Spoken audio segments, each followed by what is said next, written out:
Entrepreneurially Thinking is a presentation of BioSTL and CET, Center for Emerging Technologies, with Rare Gem Productions, changing the way you view new ventures, including you on the pathway to success with your business in the St. Louis marketplace and beyond.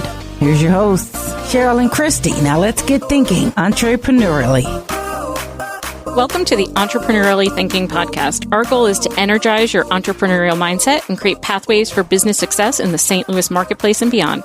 I'm Christy Maxfield with the Center for Emerging Technologies, where we're working hard to make sure that our entrepreneurs receive the training they need and the support required to advance their missions. And I am Cheryl Watkins-Moore. I represent BioSTL in our inclusion initiative.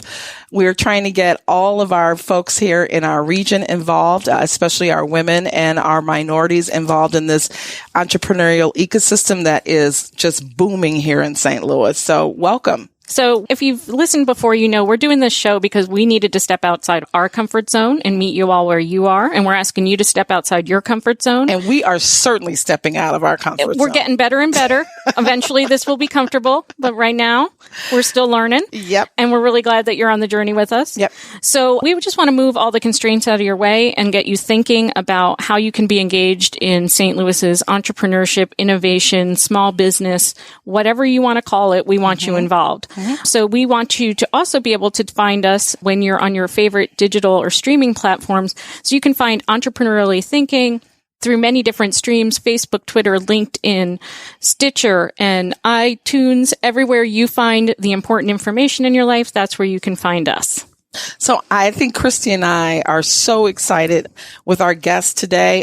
This is one of the things that we've always talked about. How can you get involved in our ecosystem? If you're not interested in starting a business right now, but you're thinking about it, maybe you're sitting at that desk right now saying, wow, how can I get involved? Today, we're speaking to the entrepreneurs who are also wage earners, salaried employees. You know, you guys sitting at your desk right now, the folks on the grind and on the job. Think you're ready to take the big plunge, that leap of faith? Well, before you turn in your 2 weeks notice, don't do that yet. Please don't. And make sure you listen closely today. We have an exciting panel here with two guest speakers, I think, that are really going to give you some great background, some how to frame, how to get into our ecosystem. And Christy, how would you? Well, one of the interesting things we've been talking about is there's more than one way to be part of the ecosystem. Yes. And we've invited two friends to join us today, Jane Quartel and Maurice Foxworth, to explain sort of how there are just so many different roles. And they've in fact been entrepreneurs. Mm-hmm. They also have been in corporate and academic settings, and they've been mentors. I'm sure they've been a lot of other things as well, but we just keep talking about all those different ways to get involved. And our job is to make that real. Absolutely. So the best way to make that real is to talk to people who've been in those roles, done those different types of things, and make it look easy. So we'll spend a little time with them as soon as we come back. Now here's Make It Happen with Keith Sales Pro. According to Peter Handel, the CEO of Dale Carnegie Training Institute, here are 5 essential rules for great presentations. Number 1, be yourself. If you pose as somebody you're not, your audience will know you're insecure and therefore disbelieve whatever you're saying. 2, tell stories. The purpose of a presentation is not to convey information. You can do that with a data sheet. The purpose of a presentation is to show how the information has meaning for what you're doing. Number 3, practice. The very best public speakers make it seem as though the ideals are so new and original that the speaker is slightly surprised at what he or she is saying. 4, socialize. Audiences consist of individuals. Always arrive early and try to get to know some of the individuals in your audience that you're speaking to. And number 5, brevity. For every presentation that wrapped up too early, there are 1,000 that have gone on way too long. Today, remember, it can happen. It will happen. And together, we will make it happen. Follow Keith Sales Pro on Facebook or Twitter at Keith Sales Pro, or visit his website at keithsalespro.com. It can happen. It will happen. And together, we will make it happen. Hi, I'm Jade Harrell, founder and executive producer of Rare Gem Productions. And entrepreneurially thinking means to me that you take time to actually think about yourself as an entrepreneur, what your opportunities are, what you want to do, and how you're going to design this life. Welcome back. Today we're joined by Jane Quartel and Maurice Foxworth. Jane is the lead of Global Strategic Product and External Affairs at DuPont Nutrition and Health, and Maurice is the principal of Innovation Works. Thank you both for being here. Absolutely. And we want to just start off asking you both to share a little bit about your background. And Jane, so if you could start us off. Mm-hmm. All right. So thanks for inviting me here today. I work currently for DuPont, as you mentioned, and I've had a very eclectic career, so to speak. I came here when I was 18, having lived abroad most of my life in different countries. So I speak about 5 different languages. Wow. What countries were you living in? I lived in Iran, in Spain, UK, the Netherlands, Japan, and Hong Kong. Mm-hmm. So I've been had a very interesting life growing up, but have been here ever since. Can you believe that? So. That's impressive. Yes. So I came here to do my biology undergraduate degree at WashU, went on to do an MBA at St. Louis U, and thought I was going to be pre-med, doctor, that whole thing, and decided that that wasn't my career path. Either way, I was able to combine business and science very early on, and it has served me very well in my different positions that I've had. I worked at Mallinckrodt here in town. I've worked at Monsanto. But where I kind of got my entrepreneurial stint was I was working at Solutia. They had an intrapreneurial division at the time, and I was running a small company for them, which I had an opportunity to actually buy and spin out from that company. Wow. And that's where I kind of got my entrepreneurial spirit going. And it's now in my DNA. I've since then sold that company, and now I'm working at DuPont. But I'm still very much involved with different entrepreneurial activities. Since it's now part of my DNA, you can't get it out anymore. And we've been really fortunate to have Jane as part of our Square One programming, our Ignite program in the spring and our boot camp in the fall, and really just tireless in terms of coming and spending time and sharing her expertise with the entrepreneurs in our ecosystem. So and I think that's where it's been a blessing. Our audience needs to understand, just how we talked about in the beginning here, is that you can get involved in different aspects. And Jane seems like that. Not only did you get involved with running a company and spinning one out, but now you're taking that skill, those skills that you learn, and applying them into the different programming that Christy talked about. Yeah, not only can I use that at work, right? So it's been invaluable and definitely a skill set that I'm using at DuPont every day. There are not enough entrepreneurial-minded people inside the corporate world to really develop new products, new ideas, think outside the box. I think an entrepreneur is so good at thinking outside the box and seeing what else is possible. And if you've had your life in an entire corporate career all your time, I got to tell you, it's a little stodgy, right? So you don't see all those possibilities all the time. Entrepreneurs always see possibilities in everything. That's because we never have any resources. We have to always. That's right. You got to do it. We have to improvise yourselves, right? So having that skill set now and using it at DuPont is super valuable, right? But at the same time, given that DuPont sits in the middle of the Cortex district, what a blessing for me to be able to, work in Square One, being able to go to the Venture Cafe and still be part of that ecosystem. So I don't feel like I'm back in stodgy corporate world, because people thought, if you're running your own company, how can you possibly go back to the corporate world, right? And it's okay to dance like that. Absolutely. People go in, they go out. It doesn't matter as long as you're having fun. And you think you're making a contribution. It doesn't really much matter where I work. So I'm just thrilled to be able to do that. And Maurice, so how have you danced? How have I danced? Maurice, and let me tell you, Maurice is a good friend, and I would love for him to tell his background of how he's traversed his career path. Right. I'm an intellectual property attorney by trade. And so I specialize in IP or intellectual property transactions primarily. But I started out as a jock.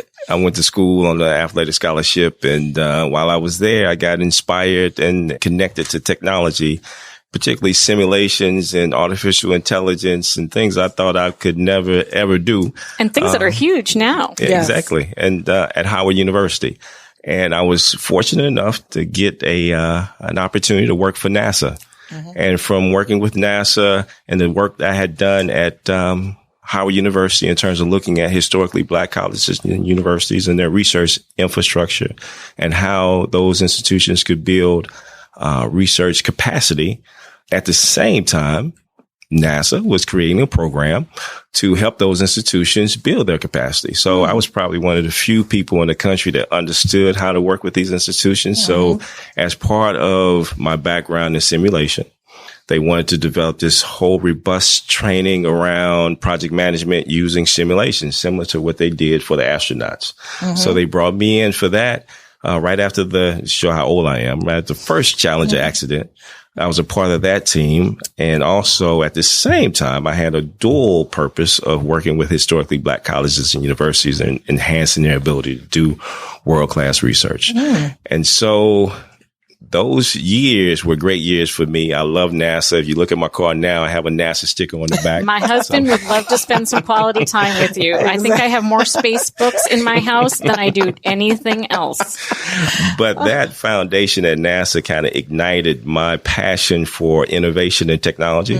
And it gave me an opportunity to be exposed to a world that I never knew existed because I was focused on athletics. And actually, I coached my way through Howard University as a graduate student. So while doing that, I decided to leave, and as a lot of government employees do, and I was at NASA headquarters in Washington, D.C., and I became a contractor. Okay. So I went to a fairly large consulting firm, and I basically did the same things that I had done before, working in project management, innovation, those sorts of things. But I moved to a couple different companies, and I noticed that everywhere I would move, my clients would move with me, namely NASA.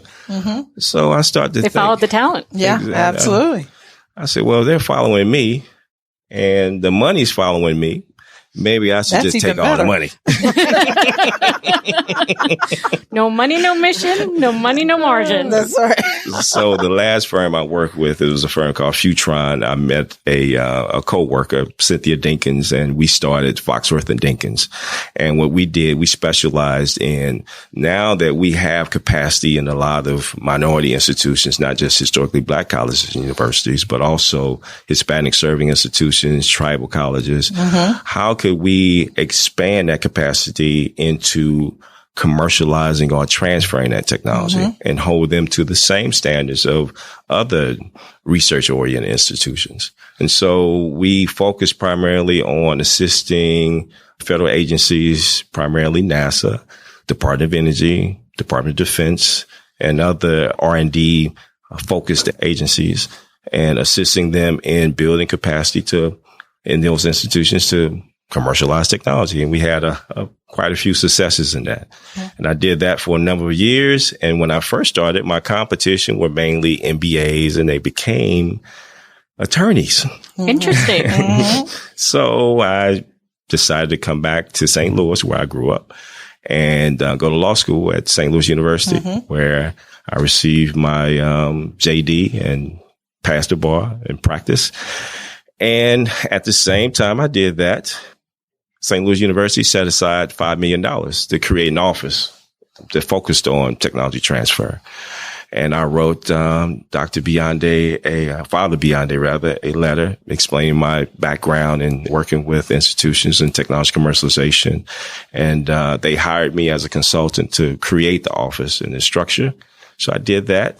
And after I finished, I was going to go my merry way. And they asked me to come in and to help run it and set it up for a little while. Wow. And I said, I'll do that for a year or two. How many years? A few years later, I decided to leave.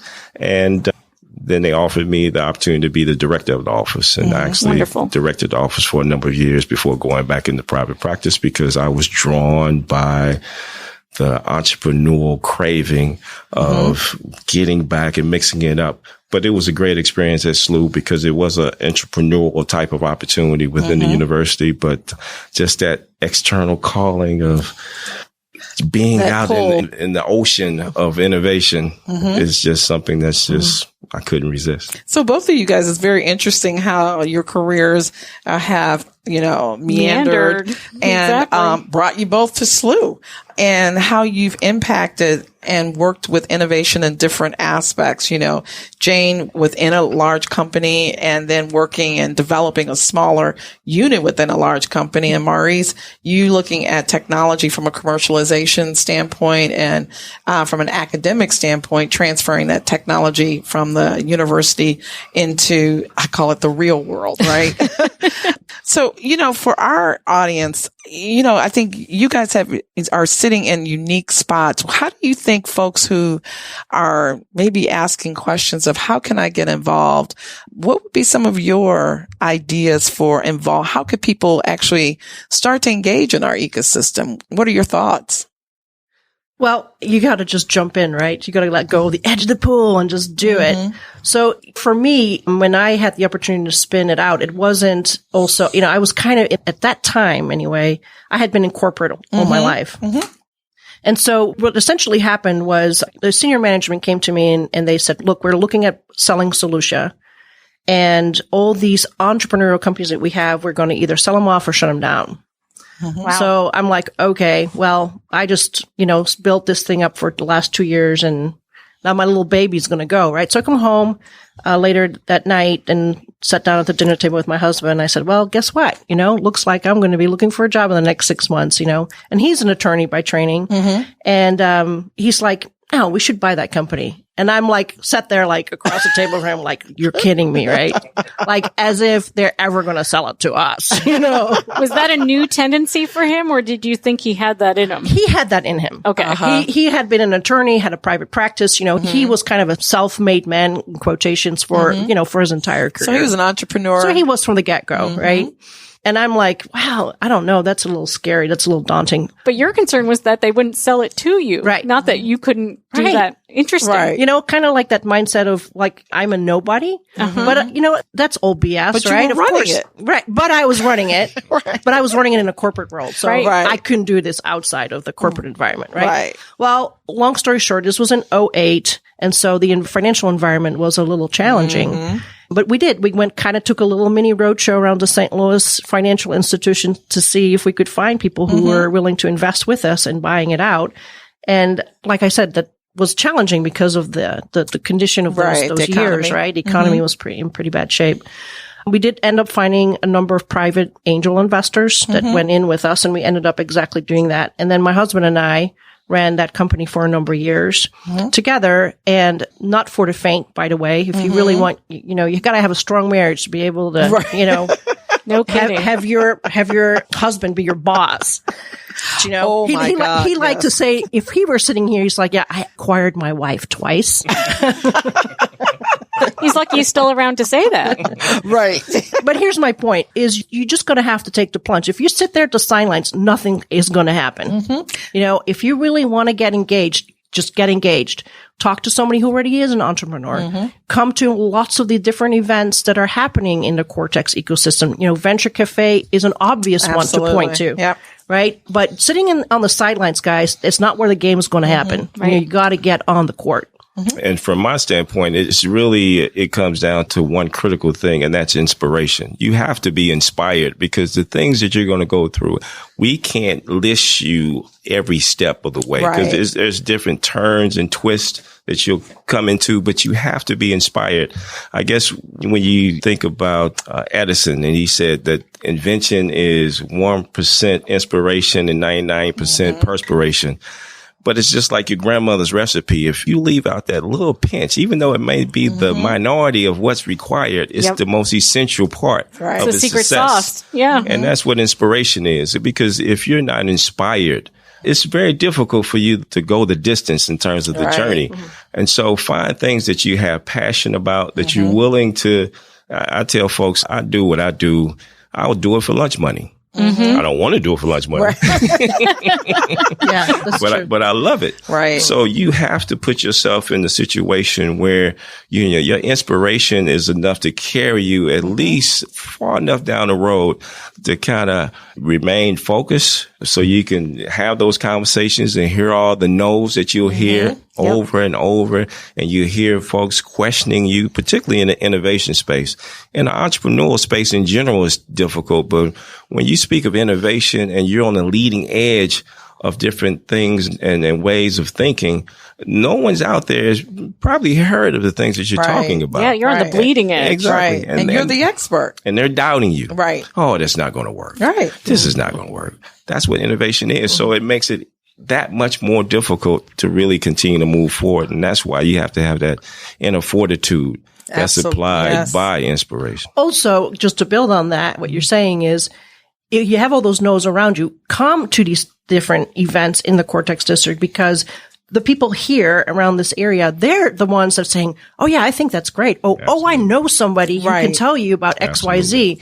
And so, yeah, your family and your normal world will kind of be the naysayers, but you come inside the Cortex district and anything becomes possible, right? Come get the love. That's right. Come on down. I think that's our new tagline. Come get the love. I think what's interesting too, in a corporate setting, a lot of people, they think, I can't be innovative in those settings. And what Christy and I always talk about is that you need to think entrepreneurially no matter where you're sitting. So if you are in a corporate setting, Jane, and I know Maurice, you guys can speak to this, is if there are opportunities to get engaged on teams that are looking at doing something, either a new business unit, new product, those are ways I think that, you can test the mettle within a large company to say, get your teeth wet in that respect. And then being able to take those skills, which a lot of people think I don't have any skills I can offer. There are lots of skills that our entrepreneurs need. Many of our founders are the technical experts, but they still need the requisite functional roles in those organizations. Can you guys speak to that? And that's the issue dealing with minority entrepreneurs that I always run into, because it's a common thought that if you're not an engineer, a scientist, and somehow you're restricted from playing in the innovation space as an entrepreneur. And, as it relates to entrepreneurship and in terms of being in corporate, my father told me when I was growing up, he said that you have one employer your entire life, and that's you, no matter where you work. And he was a government employee.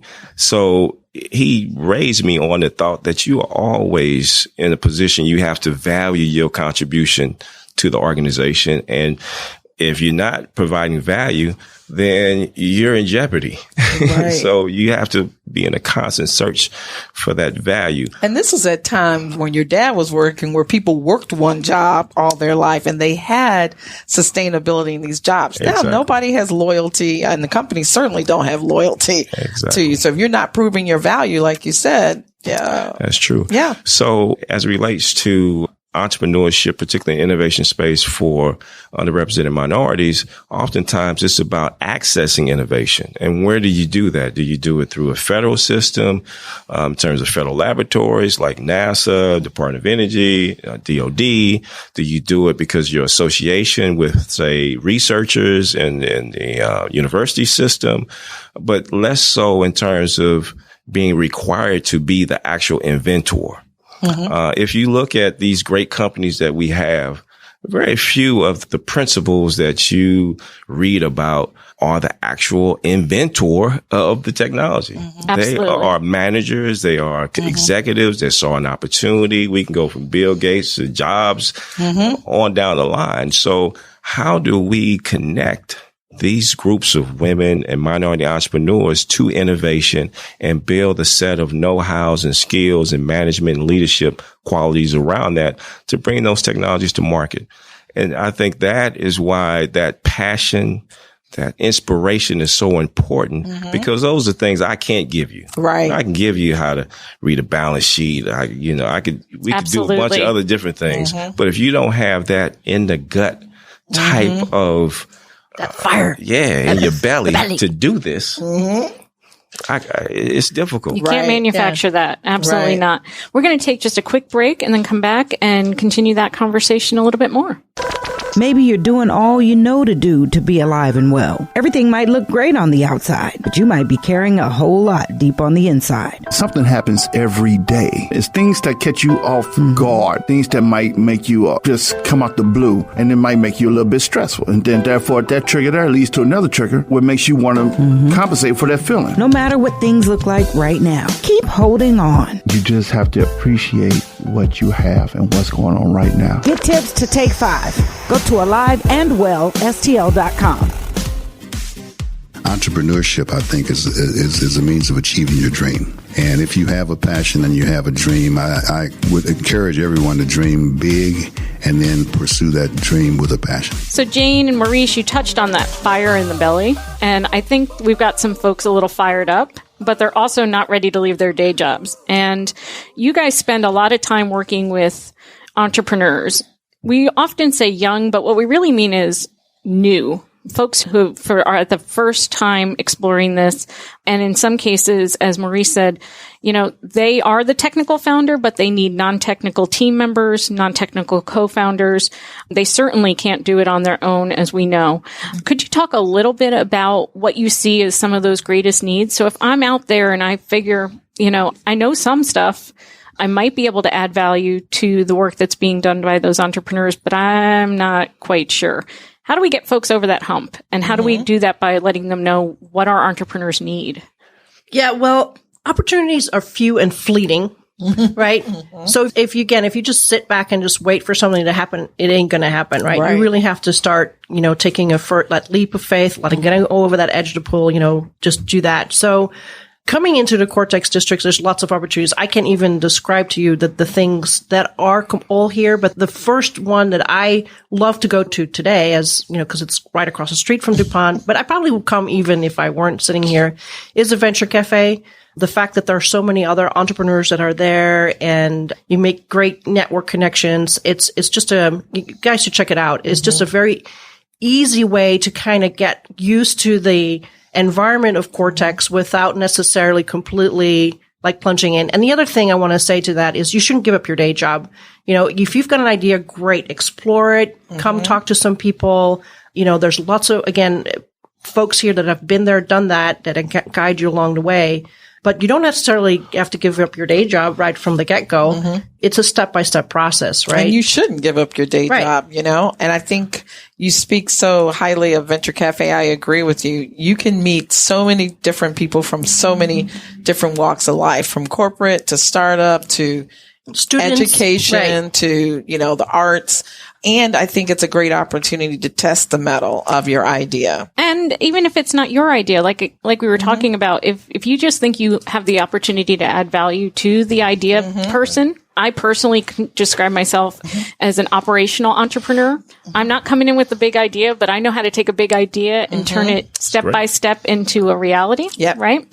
So there's probably more me's out there. And I think Venture Cafe and places like 1 Million Cups give you a chance to peer into what those idea folks are thinking and maybe even see yourself as part of that team.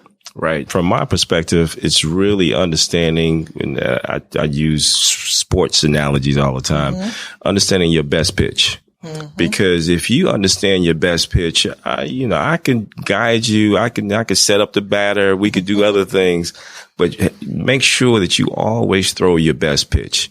And, because if you're not throwing your best pitch and you're trying to be something that you're not, you're trying to work outside of your skill set, outside of your comfort zone, it makes it very difficult for others to work with you. Yes. Because you want to come to any relationships or partnerships or alliances bringing your strongest attribute to the table. Because when someone starts to notice that, you're not strong in these areas, you're kind of setting out to be strong in, then it kind of takes a lot of wind and air out of the relationship and the possibilities. So come to the situation knowing your best pitch, understanding your capacity, your capabilities, just like what you mentioned. If you're an organizer, a manager, if you're an inspirer, if you are a technical person, know that this is what I bring to the table, and I need these other skills to kind of augment what I bring to the situation. And I also think that Christy has a great program for folks. If you want to bring your skills, and we need mentors, especially women mentors and those minority mentors that have great skills in the Square One program. Absolutely. And we are increasingly able to recruit more women and underrepresented minority entrepreneurs into the program. And frankly, they need to see themselves at the front of the room as well, whether that's as a subject matter expert on IP and company formation or if it's as an entrepreneur who's sharing their story. That's really important. But the challenge is oftentimes for women and minorities, because we are in an innovation space, you're not going to see someone that looks like you. And so the mentorship of the past, it may not, in terms of having folks that look like you, that may come from your similar surroundings, that may not be available. So that creates a challenge as it relates to mentorship as it has been in the past in perhaps different areas. So we have to teach new entrepreneurs, particularly in the innovation space, who happen to be underrepresented minorities or women, that you can be a trailblazer. You don't have to necessarily see the shining mansion on the hill. You can create your own vision and be driven by your own vision. There's a story that was often told to me through my journey. And it's about a young lady who swam the English Channel, and she was swimming and she swam and she got bitten by jellyfish and it was foggy and she was almost there. And she just said, just pull me out the water. And when they pulled her off, when the fog lifted, she was less than 100 yards away from the shore. And she said to the people around her, if I only could have seen the shore.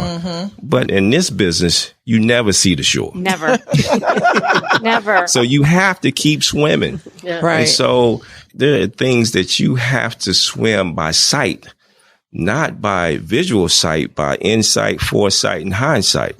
And those are the things that we have to create and instill in new entrepreneurs, that there's a new gestalt, a new way of thinking about mentorship that we have to bring to the table in order to ensure their success.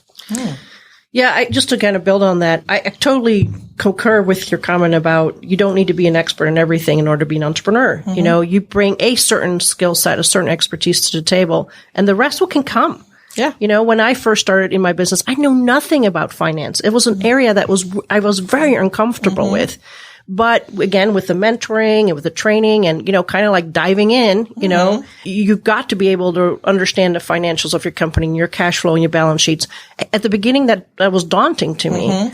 It isn't anymore, which again is another skill set that now I can bring to the table anytime, right? To mentor, or even to bring into DuPont and I have this enterprise thinking. I'm not just a marketeer. I'm not just a business developer. Right. I have a lot more things to bring to the table. And I think mentors make it safe for a lot of folks, to ask questions, because if you don't know a particular, if finance is not your strong suit, having someone to go to say, what, can you walk me through what are the highlights that I need to understand with the financial projections or whatever. And that's why I think the Square One Ignite mentorship is great, because in the couple times that I've mentored there now, you see a lot of people that have a certain expertise that they bring, but then they're completely lacking something else, right? And it's totally fine. Like this pitch you were talking about, Maurice, I was just thinking is like a lot of people don't like to do public speaking. They have a great idea, but they're so afraid of that pitch, right? Again, there's so many different ways that we can get somebody comfortable with being able to know your own strengths, like you were saying, Maurice, and just focusing on that. And we can make a really great pitch for you, but you don't have to walk in knowing what to pitch or how to pitch, or I'm not comfortable doing public speaking. All those skill sets are things that the mentorships programs that are around the Cortex area can assist with. And I think that's where your mentors can help, even with building your team, helping you understand what are the skills that you need to bring to bear for your technology or your product or service to be developed, because it's not just one person. You might come with the idea. No, it takes a village. It takes a village. It does take a village. Yes. And oftentimes, the entrepreneur sees this process as an adversarial process, because the questions are adversarial. Exactly. And in the best possible way. Right. Intimidating. Yes. So it's important to have someone that kind of frames the process and gives you an opportunity to look at it for what it is and not to personalize it. Right. And because the personalization of it creates this fear that, they're attacking me. No, they're just evaluating your concept. Right. And all the concepts at the stage of the pitch I like to say is hocus pocus to begin with anyway. They are educated guesses with a little hocus pocus. Gotta have that passion. Really. So there's some things that we know that the person on the other side, they like to hear and that you have to deliver on. And there's a certain perspective that you need to portray and believe in. But again, those folks on the other side, they have their perspective and they are totally trying to figure it out from day to day, year to year, month to month. Because in the world of innovation, if you stay the same, you're not staying the same because things change. Yeah, so things will pass you by. And you made the comment a few times, Jane, that, you can't wait for the opportunity to come to you. You've got to go out there and seize that moment. So as we wrap it up here, and it's hard to believe our time together is already coming to an end. I know. But it's been such a great discussion. It has. It's and great. what I found really inspiring from Maurice, really framing it of our mentors don't need to look like us, but also our mentees don't need to look like us either. So we can see the potential in others who don't necessarily look like us. And we can also learn a lot from people who don't. But if we're willing to be coached, if we're willing to be pushed and challenged on our dream, and we have the fire and that inspiration that both Jane and Maurice spoke about, then we pretty much have a good recipe for moving out and moving beyond. Think so. And so I hope you'll all leave us today with that fire in your belly and with that belief that you can push on and push forward, whether that is as the entrepreneur or as we've been talking about as perhaps that mentor, subject matter expert, or potential team member as part of a new venture. Thank you so much for being part of the conversation. Yes. Thank you. Helping us to think entrepreneurially. And we hope that you'll join Entrepreneurially Thinking on your favorite digital streaming platforms. And we look forward to having you back. Don't quit your day job. Changing the way you view new ventures, igniting your thinking about entrepreneurship. It's Entrepreneurially Thinking. Get connected and discover more. Visit our website for show notes, resources, information about our guests, upcoming events, and of course, all your favorite episodes. If you have any questions, be sure to leave them for us in the comment sections, and be sure to leave us a 5-star rating on iTunes. The best way to show love is to share. Let everybody know that you're thinking entrepreneurially. So visit our website, entrepreneuriallythinking.com. #ETHINKSTL. Entrepreneurially Thinking is another positive production of Rare Gem Productions. Thanks for listening.